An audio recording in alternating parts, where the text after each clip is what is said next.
আজি এটা বহুত টেষ্টি সোৱাদ লগা এটা ৰেচিপি বনাম দেই। তাকে তেল দি লৈছোঁ, চাই কৰি থাকক কিনো বনাম।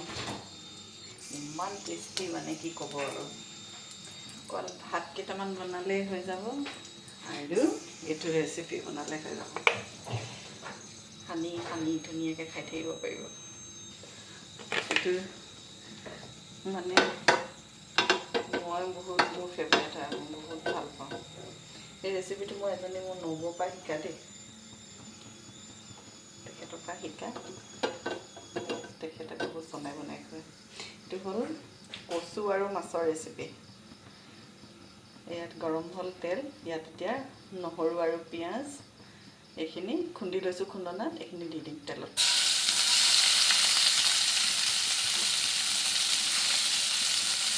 এটা ডাঙৰ পিঁয়াজ এটা আৰু ৰচুন 6-7 ফুটামান তেলত দি লৈছোঁ।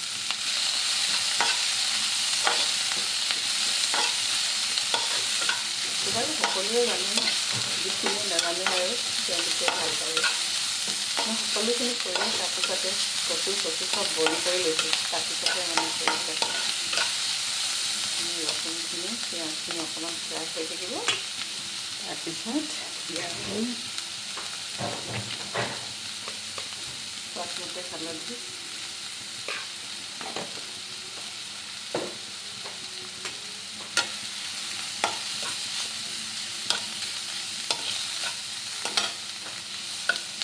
পিঁয়াজখিনি ৰঙচুৱা হোৱালৈকে ভাজিব লাগিব।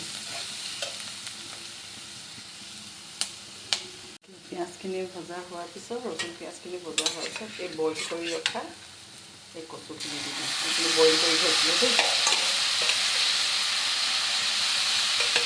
এইখিনি বইল কৰি থৈছিলোঁ। বহুতে মানে ডাইৰেক্ট হেৰি কৰি দিয়ে, মই সেইটো বইল কৰি পানীখিনি পেলাই দিওঁ। খজুৱাব বুলি ভয় লাগে। বহুতে মানে এনেকৈ বইল কৰি ডাইৰেক্ট বনাই দিয়ে, তেনেকুৱা দেখিছোঁ মই এনেকৈ বনাওঁ। চাবচোন কেনেকুৱা লাগে এইটো টাইপত। ভিডিঅ' আছে অকণমান হেৰি কৰি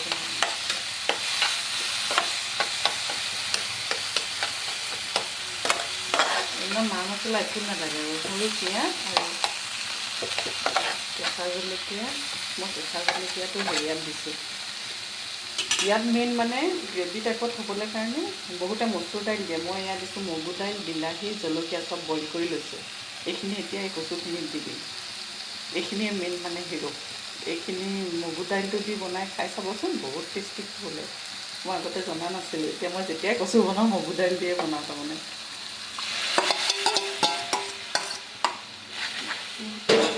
কাৰণ মগু দাইলখিনি মানে কি, মচুৰ দাইলৰ বস্তুটো বেলেগ, মগু দাইলৰ টেষ্টটো বেলেগ। মগু দাইলটো অলপ কিবা পিছল পিছল নিচিনা হয় যে, কচুৰ লগত বৰ ধুনীয়াকৈ মিলি যায়।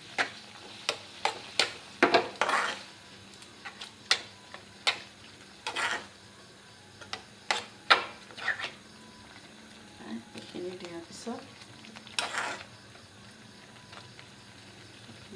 এতিয়া নিমখ দিবলৈ আছে।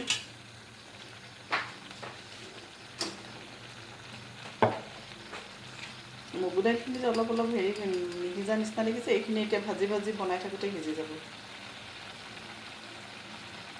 মই দাইল বনাওঁতে নিমখ দিছিলোঁ যে, দাইলখিনি হেৰি কৰোঁতে, সেইকাৰণে ইয়াত নিমখ এতিয়া একদম কমাই দিছোঁ। দাইলখিনি যেতিয়া বইল কৰিছিলোঁ তেতিয়া নিমখ মানে সেইখিনি হিচাপত দিছিলোঁ, এতিয়া সেইকাৰণে কমাই দিছোঁ।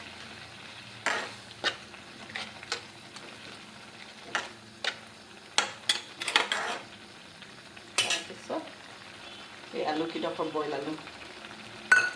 আলু নিদিলেও হয়, মই আছিলে কাৰণে দিছোঁ। আমাৰ ল'ৰা ছোৱালীয়ে ভাল পাই যে আলু টুকুৰামান দি দিছোঁ। আলু নিদিলেও নিদিয়াকৈও বনাই খাই আচলতে বহুত ভাল। তাৰপিছত জলকীয়া দিলেও কচুত অকণমান জালুকটো দি দিলে খাই বহুত ভাল লাগে। অকণমান জালুক দি দিছোঁ, খুন্দি থোৱা জালুক।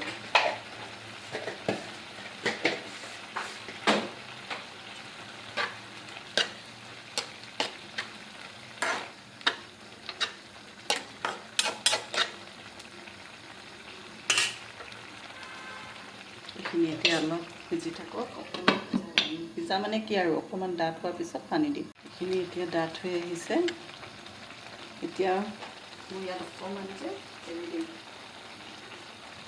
পানী দিম, মানে মই যিহেতু টাইল নবনাওঁ এইটো দিয়ে সানি খাম, মই সেইকাৰণে অকণমান মোক পানী লাগিব।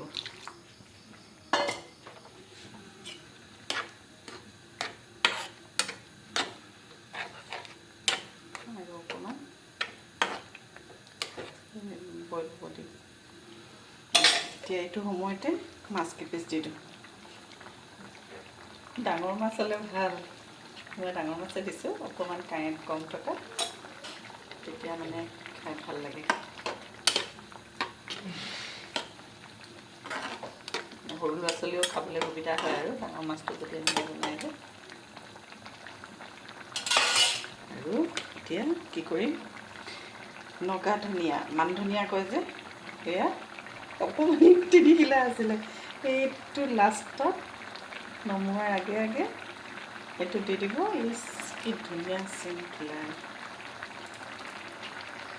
আজি মানে উঠাই থ'বলৈ নহ'লে যি 3 কিলা আছিলে ইয়াকে দি দিছোঁ।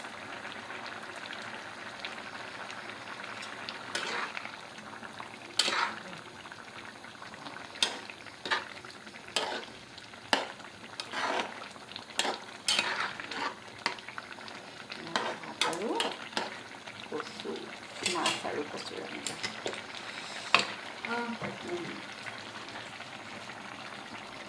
হৈ গ'ল। মোৰ কচু ৰেচিপি হৈ গ'ল। এনেকৈ চিম্পুল ভাত আৰু এইটো আইটেম এনেকৈ কৰি খাব না, কি টেষ্টি, মই কি ক'ম আৰু আপোনালোকক, নিজে যেতিয়া খাব তেতিয়া গম পাব। ট্ৰাই